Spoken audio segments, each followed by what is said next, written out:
Spirit in your life being allowed to have its way through your surrender. It's not a question of you having the Holy Spirit, but the Holy Spirit having you. It's not a matter of you getting more of God, but of God getting more of your commitment and surrender.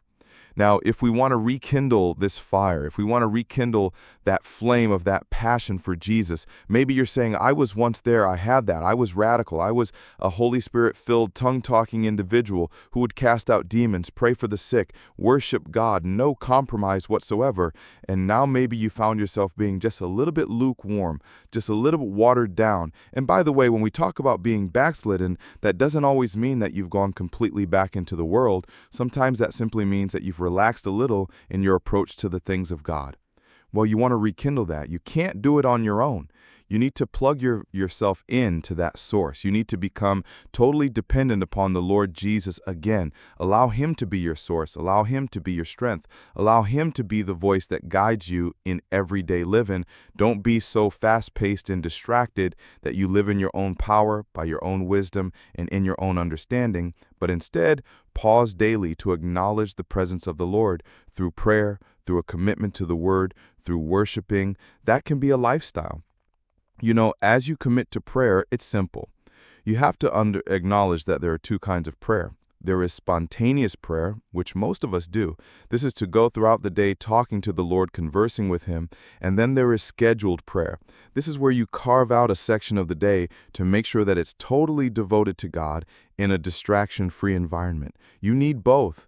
You need spontaneous prayer. That is prayer without ceasing, talking to the Lord on your way to work, on your way to school, as you carry out your errands. And you also need scheduled prayer. That is to remove all distractions, take away everything that can pull your attention from the Lord. Get yourself in a room, lock yourself away, and totally focus on Jesus. You also need to make a commitment to daily reading the Word. Listen, this is so key. The enemy knows that if he can remove the Word from your life, that he can then begin to gain influence.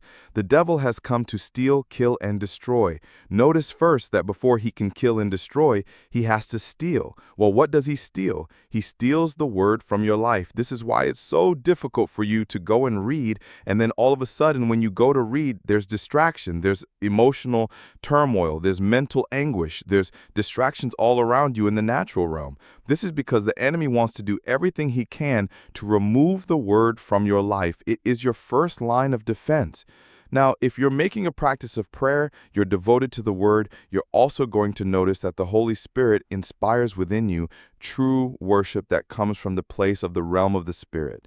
All worship is a response to revelation. You can sing without a revelation, dance without a revelation, clap without a revelation, shout without a revelation, but you cannot worship without a revelation. Why? Because true worship is a response to a revelation of God, and only the Holy Spirit can give you that revelation. So you have to rekindle that fire by getting back in prayer, back in the Word, back in worship. Don't worry about perfection. Just focus on progress. Make those small adjustments to daily living that ultimately produce in you this new lifestyle.